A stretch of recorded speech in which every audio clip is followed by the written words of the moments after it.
Welcome to Abaketone Borike, and I will first review the most important points with you guys. I recently published an ebook story on Amazon. It's a series, and chapter 1 of The Fire of Aman is already available in Kindle for Amazon. I had published my book or ebook around June.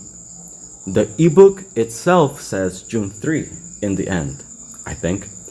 Link in the description below. The indigenous Boricua had lost Martin Casiba Opil a few years ago, but Martin, as my tequina, or has been a teacher for me for maybe over a decade, was already going to have an appearance in my story as a character that would be based off of him. But then again, I have many people from my own indigenous Boricua circle within my story. And then we got hit with the news that an indigenous activist, Guatu Santana, had lost his life in a tragic accident. I am very sad. However, all this time for years, he was already a character within my story. He is an Arawak warrior named Guatu. He fights for the Arawak against the Spanish. He is a Guarinara in my story. Guarinara are warriors with special abilities. But he is also a Hupi, which is the literal Puerto Rican equivalent of a Nahual and a spirit animal persona. Guatu is a rigid character that is able to harness the power of a wolf, but he is also able to transform entirely into a really big one with amplified statistics. So he is a good person in my story. In fact, in my story, Guatu saved over 1,000 people and much more. But he is an antagonist to the protagonist. This doesn't mean he is bad or evil. He is good.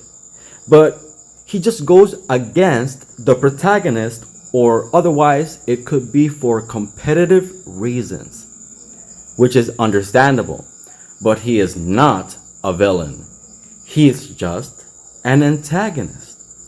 Good people within stories can also have an antagonist role. And like I said, in this one, it may be driven by competition. Link to my story, the ebook, The Fire of Aman, Chapter 1, in the description down below. An indigenous Boricua inspired story of the 16th century Boriquén, Puerto Rico.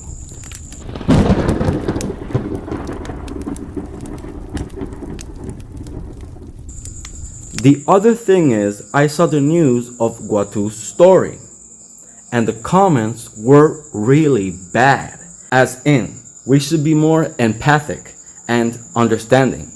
So this terrible thing happened to him, and people in the comments were saying that they didn't feel bad, and things such as that he looked for that situation all by himself.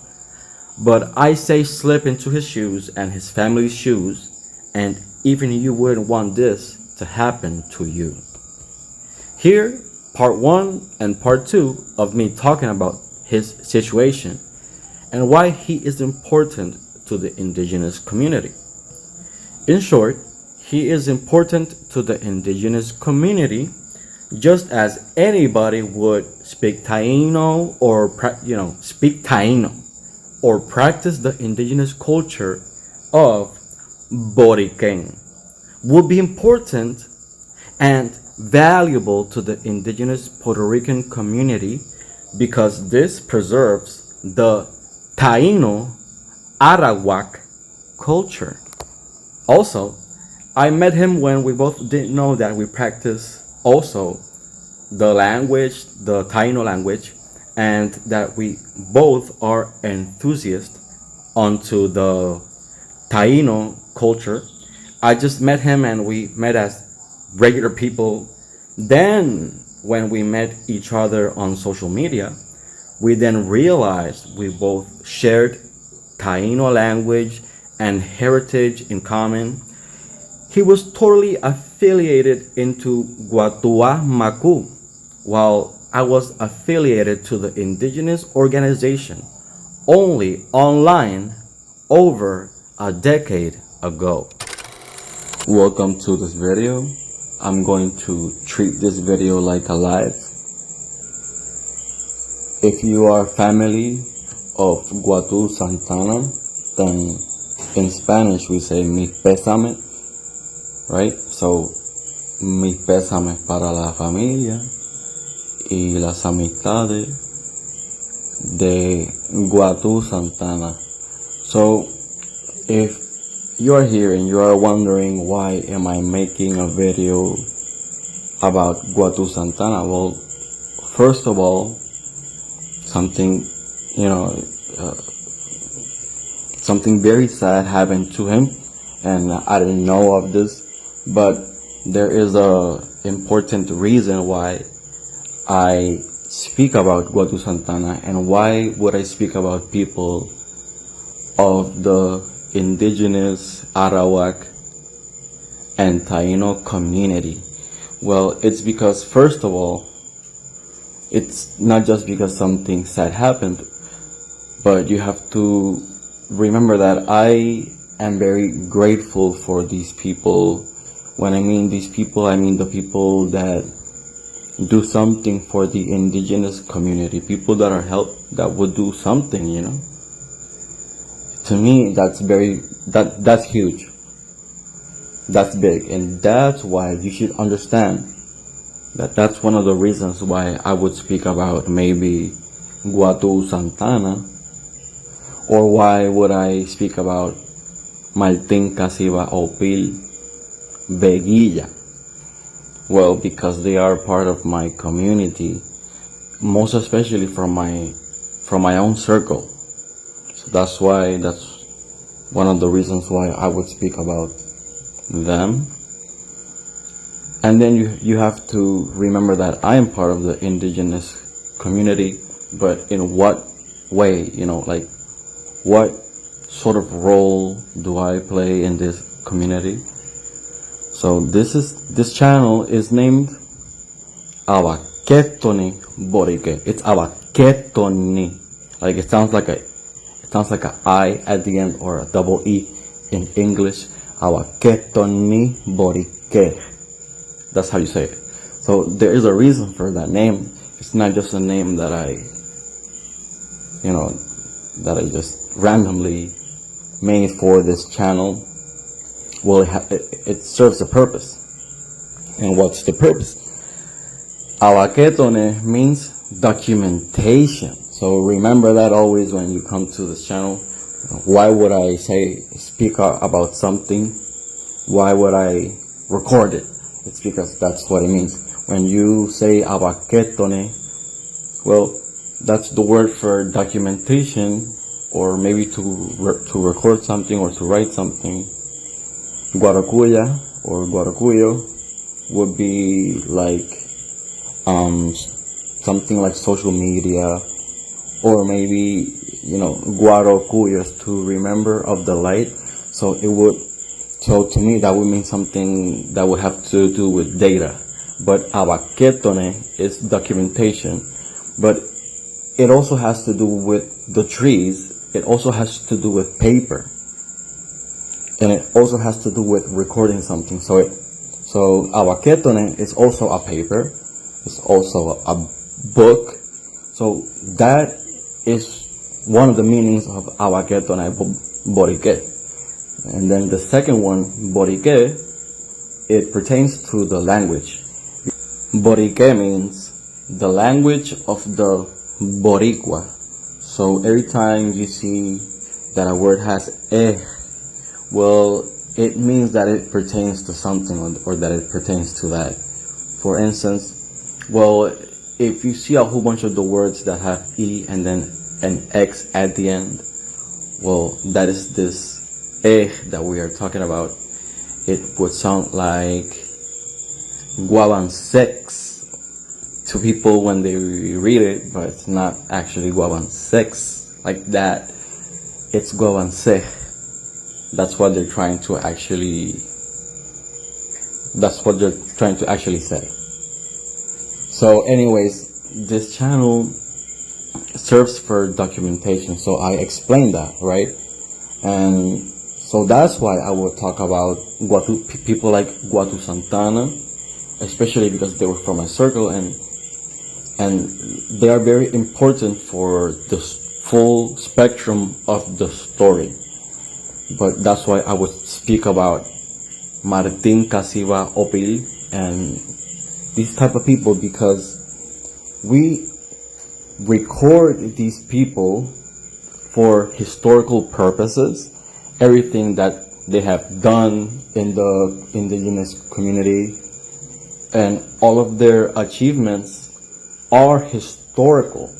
So one day people will talk about what happened with Agua Bana in the same manner as they would speak about him. They would speak about Martin Casiva, or maybe even Guatu Santana, because when we are talking about the indigenous Arawak or Iñeri or Taíno history of Puerto Rico, which is the Boricua, that's the more general term for maybe all of them or all of these.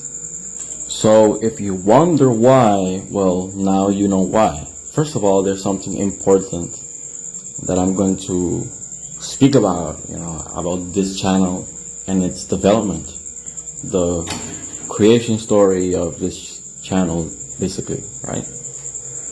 And then, like I said, where we honor people of all of the legends and all of the things and all of the indigenous achievements, all of the things they did for Puerto Rico, Boriqueñ, and all of those indigenous organizations and tribes. Well, little by little, I would like to document that.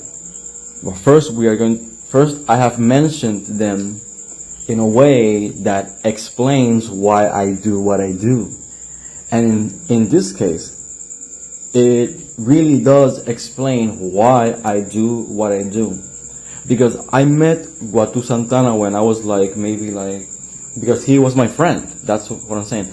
Not super friend, I don't know him very well, like that, but he was still super important to maybe even the creation of this channel. Why? Well, now you're gonna know the story, because I'm going to say what happened.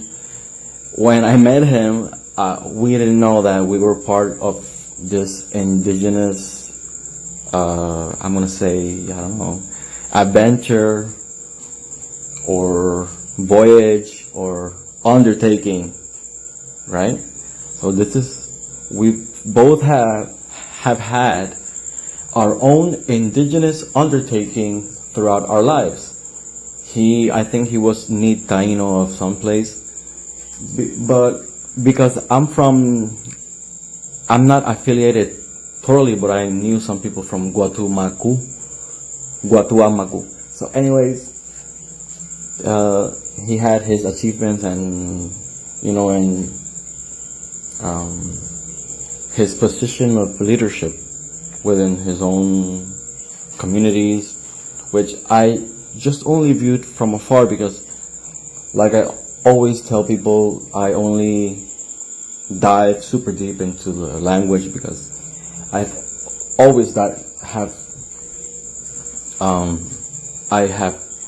been studying onto language, and especially Taino language from a very young age.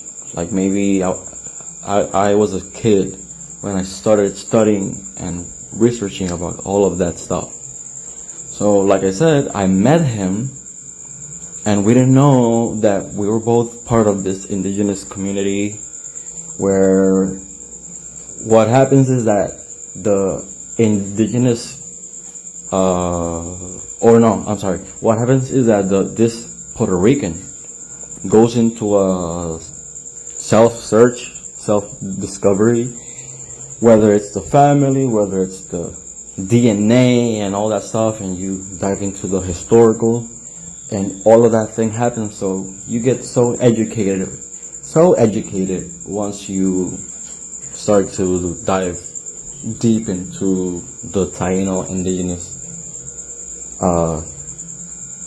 knowledge, right? So I met him en El Morro. I met him literally, I mean, en El Viejo San Juan, but en El Morro. So I went to El Viejo San Juan with my friends, and we went to the Morro, and as we were walking through the Morro, we see some guys that were sitting down in some of the benches that were maybe around El Paseo de la Princesa, just near that region, the Paseo de la Princesa, de El Morro. And I see him playing a song in his guitar, and I'm a musician and I love that sort of stuff. I love music. I love all that sort of stuff. So I was with my friends, he was with his friends. And we just joined up instantly because everybody that walks, maybe past them, maybe would sing with them.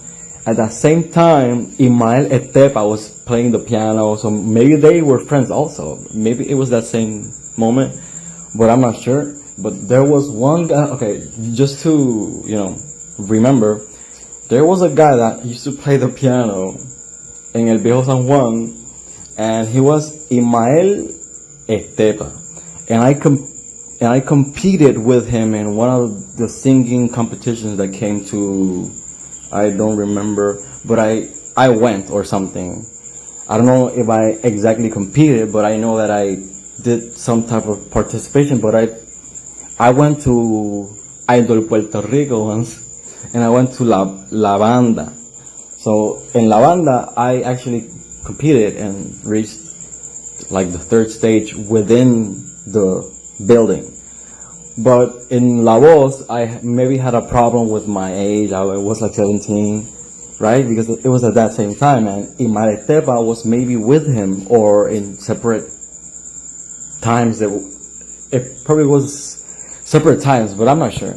But then he got a little bit famous because he got really far, and it wasn't Objetivo Fama. It was like Idol Puerto Rico for sure, or something like that. And he got into the competition, into the live competition, and he got far, and he got a lot of followers and a lot of views. And I got a lot of inspiration of singing from Imael Etepa because he looks like a big guy, right? He looks so big, no offense, but there's a merit into what I'm gonna say, that he's bigger than me, but he could sing like if he's smaller than me. So he had that voice that he could probably reach higher tones, but at higher notes. And at the time, I wasn't that very confident, but I could hit the higher notes, but I wasn't that confident. So just seeing these people gave me a lot of confidence. So remember that everything in this channel and everything that I'm trying to do is always positive. I sometimes speak very, I have to defend my arguments. So, well, sometimes facts sound mean sometimes, but I don't mean that. But I am always looking for a peaceful moment of tranquility and harmony among you and me and this whole community, especially the Puerto Rican indigenous community. That's just so full of hope, right? Always learning, always digging. It's amazing. So, like I was saying, for them there was Guatu Santana, and he was also from, just like Imael Etepa, he was in the benches, and he didn't know that I was from this community. I had already begun my Taino research. I didn't know I was Taino because I didn't do no DNA test until much later, like 10 years after that. I didn't care. I thought I was like 5% indigenous Taino of Puerto Rico. And I even had thoughts thinking such as, oh, maybe I'm not. I literally had those thoughts. But no matter how much I would, well, in the end I came out to be around the 21%, 23% indigenous Taino range, but one test says that I'm around 27% indigenous Taino of Puerto Rico, so it's around, I would say it's around maybe 24 or 25. That's pretty high especially from what I was thinking. But like I said, no matter the level of indigenous Taino of Puerto Rico that I would have, or that I would think that I would have, that doesn't take away how much I would love a people or a community or their culture. Because if I love the gypsies, and then you go like, oh, well, why do you love the gypsies so much if you're not gypsy? Well, I love the gypsies. I don't care how much I'm not a gypsy, but I love their culture. How can you judge me for that, right? It's just an example. Well, that happened to me with the indigenous Taino of, that happened to me with the indigenous Taino of Puerto Rico, where people just come to me and say, hey, yo, what's up? Like, you're not indigenous, like, and I'm like, I know I'm not indigenous totally, but I'm Boricua, and we harbor strong indigenous Taino traits, strong Taino blood. That's my family. But even deeper than that, I don't care I didn't care if I had it or not. To me that didn't make a difference. So now that I have it, it gives me that even more right, but especially that nobody should care about what somebody does. Like, if I practice indigenous culture, then I practice indigenous culture. And people could, just to add, like, people have come here like, oh, but where's your Afro Boricua flow? What's up? Like, why don't you wear it? And these people don't even know me. Like, I would bet these people don't even know nothing of Swahili. And I've begun to study Swahili in the past. You don't know me to say that I don't know or don't practice nothing about my African culture. You don't know that I used to actually practice poesía negroide. A long time ago, when I met Guatu Santana, I was like 17 or 18. You have to understand that now I'm like 33.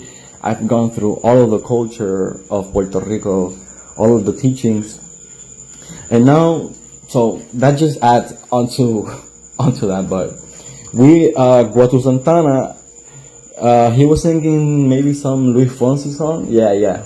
It was Te quiero hoy. Quiero abrir el corazón, una ventana. That one, yeah. Like, I think if it's not that one, then he was singing some Sin Bandera song. That's what we were singing. So you can imagine that. That's what. That was super popular when I was like 17. A lot of people were into that, and that's how I, that's how I learned how to sing. I mean, I don't know how to sing, but that's how I practiced how to sing. Like with singers like Luis Fonsi and Sin Bandera back in the early 2000. Just practicing. But so Guatu Santana was playing those songs. There was a lot of couples passing by, a lot of Puerto Rican, people just passing by El Paseo de la Princesa and the walls of El Morro at night. It's pretty chill, it's it's actually not that bad, so that's how I met him. But now on this part, I'm gonna talk about why is he so important to because I don't know him that much, but he is important. He is pertinent to this channel, and this is and this is the thing that this has happened, and I just recently announced that I did a story.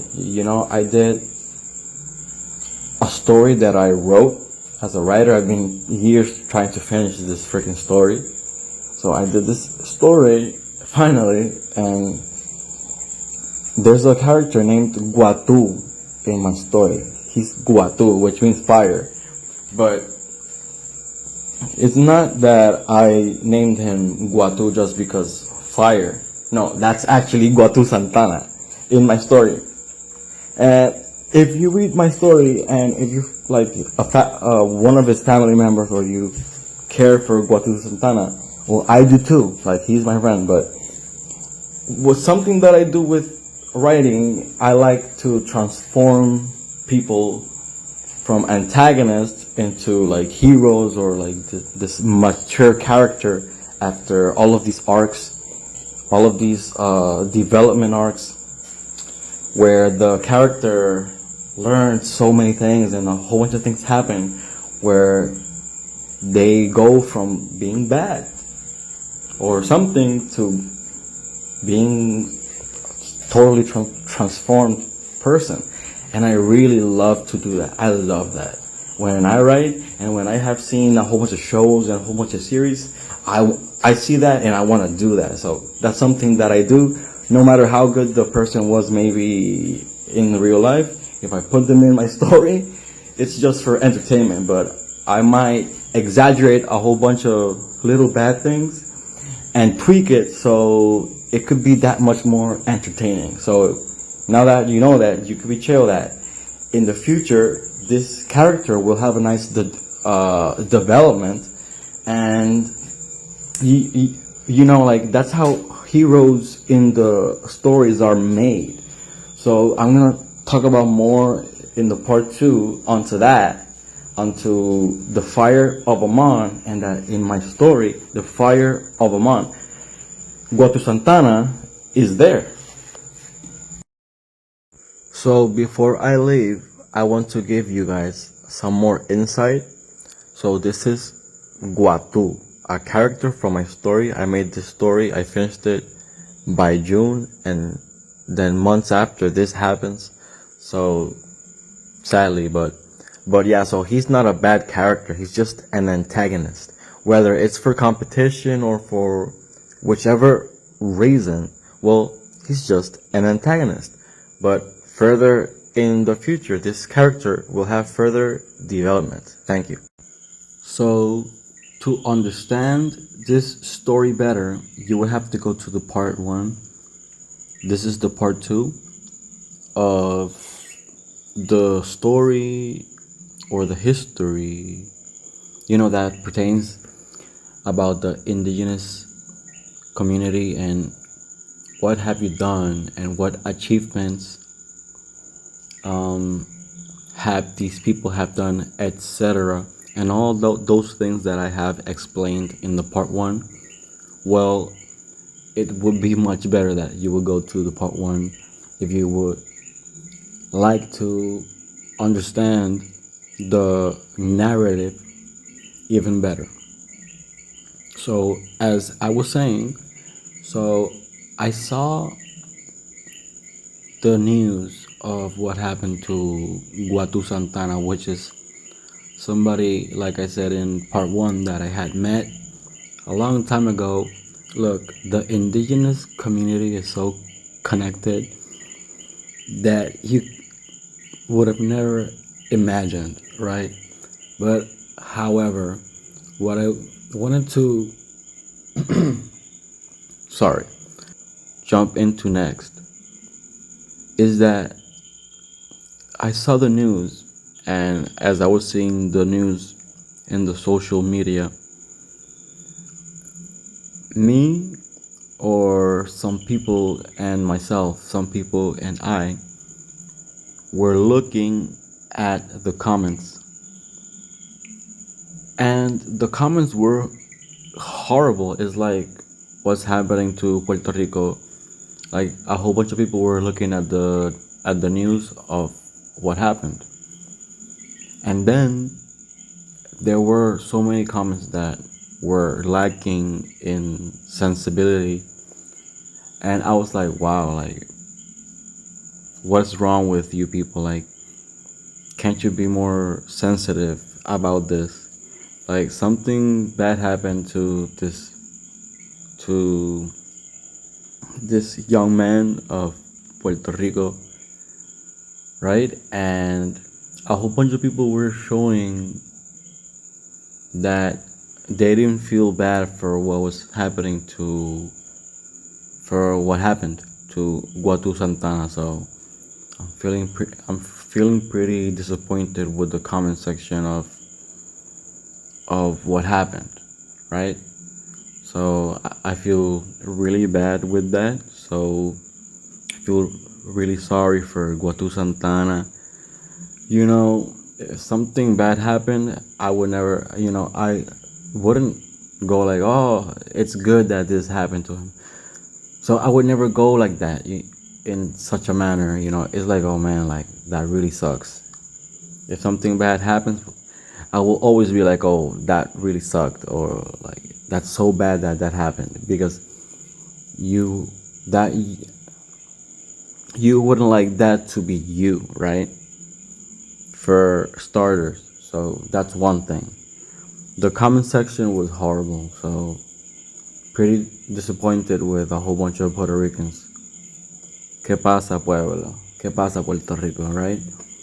So, anyways, like I was saying, I met Guatu Santana en el Viejo San Juan, en el Morro, and he was playing guitar, and I was a musician as well. They were playing Sin Bandera, maybe Que lloro por ti, or something like that they were singing. So my friends and I were having fun in San Juan, and they are my friends used to sing and play music too. So we were super social, and we gathered up with his group and we started to sing. I mentioned about Imarestepa, and that, well, I mentioned a whole bunch of things in part one, so I hope you go back to part one. But anyways, like I said, mis pésames para la familia, to their family and to all their friends.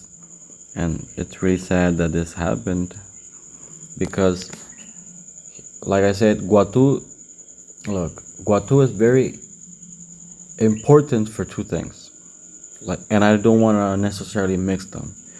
Guatu Santana is important for the indigenous community, for all the things that he has done for the indigenous community, all the things that he has worked for to influence, or rather to foment, indigenous culture in the island of Puerto Rico. And that's one thing that I don't want to necessarily mix.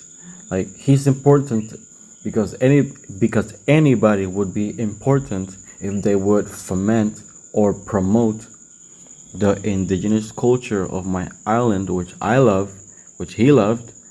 So that being said, we are two actors in this community with different roles. Like I always say, I love the language, and he does the things that he does, and I do the things that I do, and together we form or construct the indigenous community. Me with my interest, whether it's language and whether it's genetics, which I'm really good at because I really like it, and the historical, I'm good with all that, or whether it's Guatu Santana or Martin Casiva Opil Beguilla with their leadership roles, etc.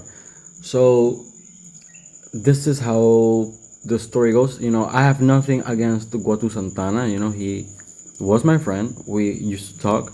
But at one point, when I learned all that I wanted to, not all that I wanted to learn, I just, I was trying to learn at the time, but Guatu Santana was a little bit hesitant. And that's why I said that I don't have nothing against Guatu Santana.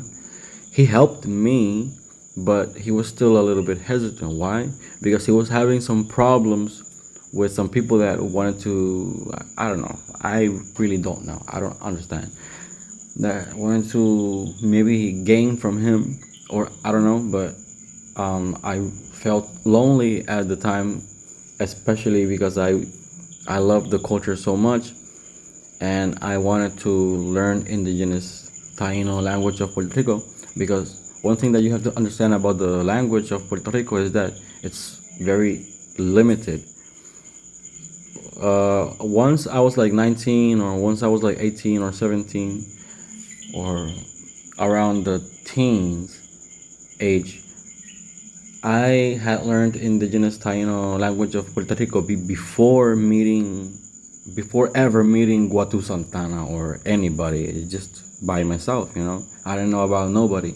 It's just me loving the Taino. So what?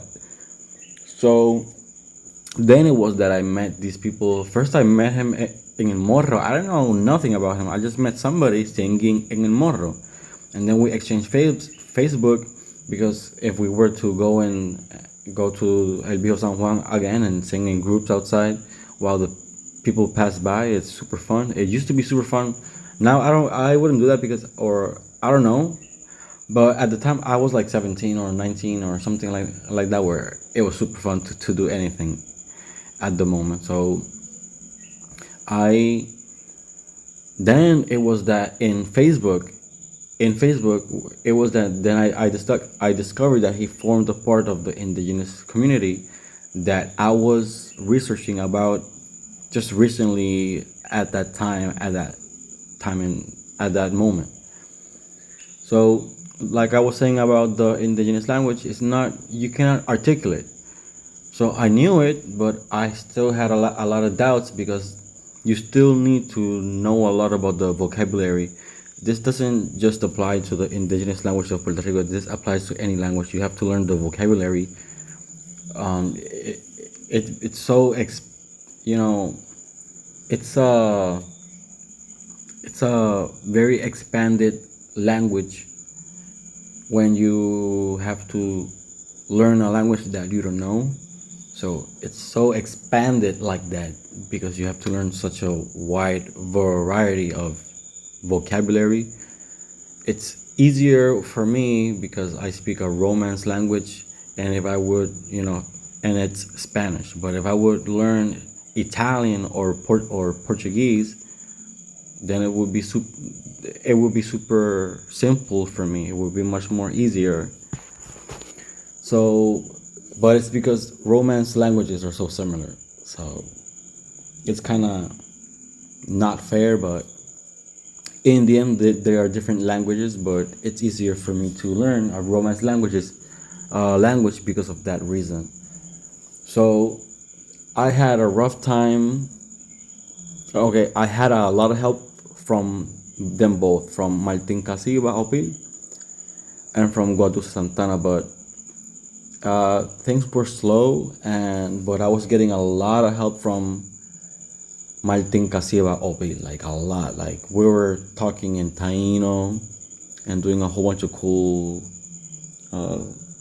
talks and conversations about indigenous things. It was super fun, like to learn a lot.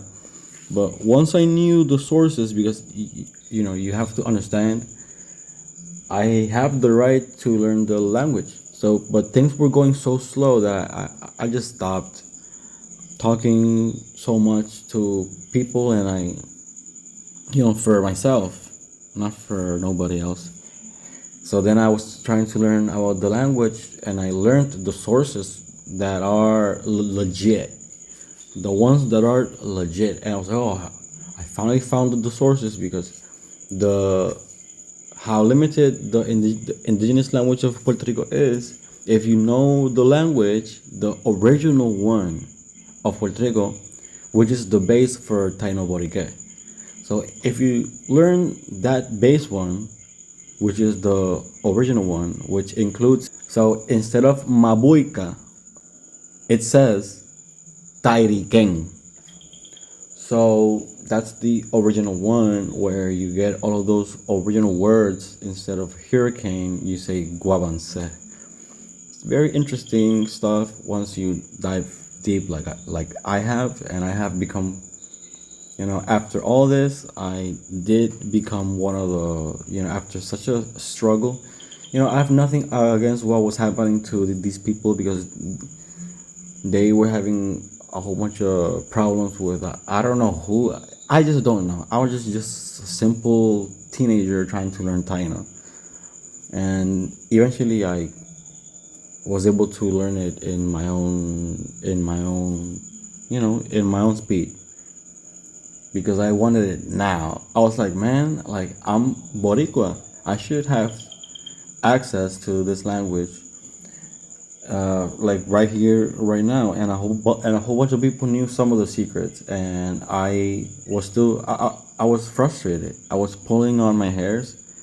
I was like, man, like, what are these secrets that I'm supposed to know so I can speak Taino correctly, not like. So there's a whole bunch of dialects and languages that are added upon, but nonetheless, there is a correct way to go about it. And I eventually became, like, I'm the Taino language guy. What can I say? That's the truth. Like, because a whole bunch of people concentrate on different things about indigenous aspects, but in particular, I concentrate in language, and I take it upon myself, like if I was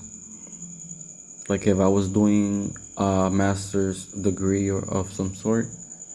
That's how the level of this investigation has become, and that level where I have even done discoveries, or I can understand aspects about indigenous language of Puerto Rico that nobody ever imagined that you could actually view it in that particular way.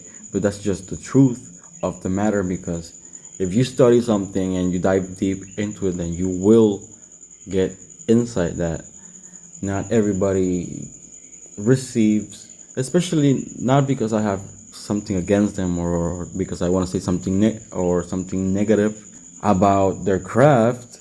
It's just that this is my craft, and they have different things that makes them also indigenous, and it's also important for me.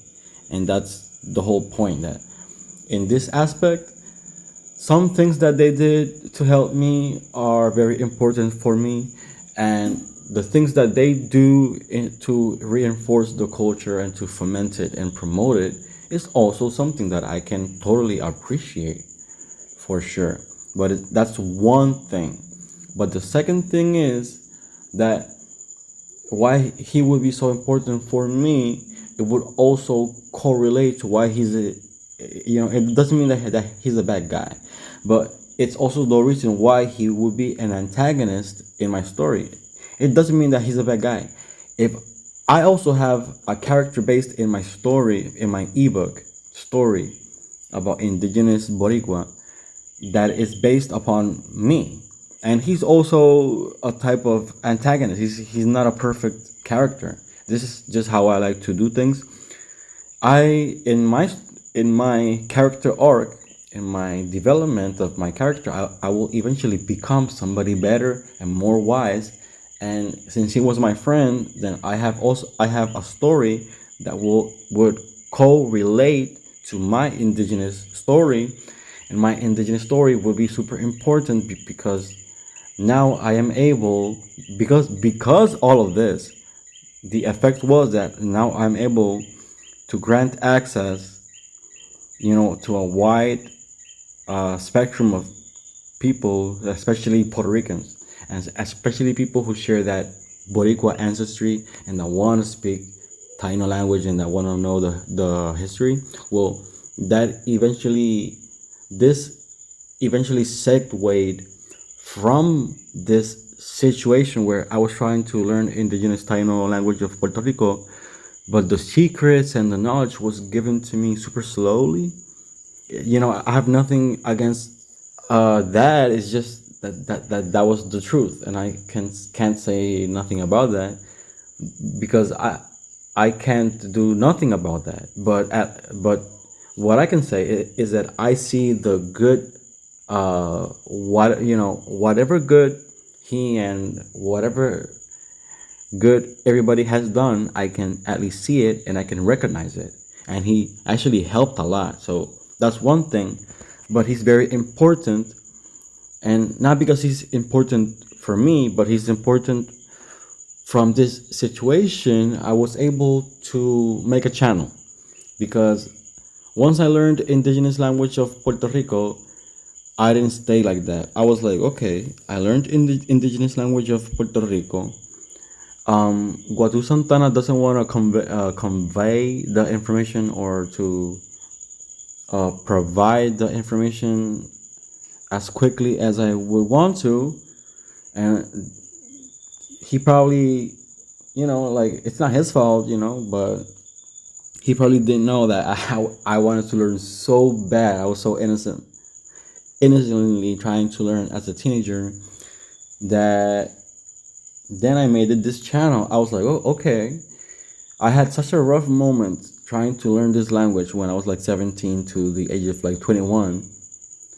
I had such a rough moment, for to finish it because I knew the basic one, but to finish it was so uphill. I would treasure information and all the data and all the vocabulary. I would treasure it. It was incredible, right? So I would super treasure that. And then, so that situation helped me for the future. That since I had such a hard time, I was like, okay, then I'll make a channel and I'll help people learn language of Puerto Rico. And now I have reached, or thousands of people have reached to me for multiple reasons, but especially regarding the culture and the indigenous community. But that I also teach the language of Puerto Rico, and I have already given classes about the language of Puerto Rico, which is our language as Puerto Ricans, as indigenous descendants. I'm sorry, and that's why, in that case, that's why he was so important. Because since there was a lot of situations going on at the time, I was frustrated, but I wasn't angry, but I was frustrated that I wanted to grant the accessibility to everybody unlike I had it at the time. So I hope you like this video that of how things turned out to be. I'm super grateful for Guatu Santana and Martin Casiba Opil. So may their souls rest in peace, because they are important for the Taino culture, for the Taino community, regardless of what was happening. Is that Guatu Santana, I don't know, like maybe some TV production or something was trying to make money out of Guatua Macu in some type of way. And I don't know if he was confusing me with some type of I have no idea, with some type of production, but I was just a kid, so I don't know, I don't know about that. So yeah, so what I can say is that he was a buddy of mine, and he was not exactly a tequina, which would be a teacher, but he helped a lot with a whole bunch of things. But a whole bunch of people from the indigenous community, especially from Guatuamacu, actually helped a lot. There was this lady called Tequina, actually. She was called Tequina. She helped a lot too. So I hope she can subscribe to my channel, because a lot of people helped, including her. And then, I'm just super grateful for everybody. And it's super cool to have them in my story, in my movies or series, but in my story, which is in Amazon. So it's pretty interesting of how things are happening. First Martin Casiva and now Guatu Santana. So Martin Casiva Opil, this is him in real life, and this is him in my story. Well, the same thing goes for Guatu Santana. This is him in real life, and this is him in my story. I already had this for a long time. I've been trying to do this story for years. I've had all of this information prepared, so one day I would share with them, but well,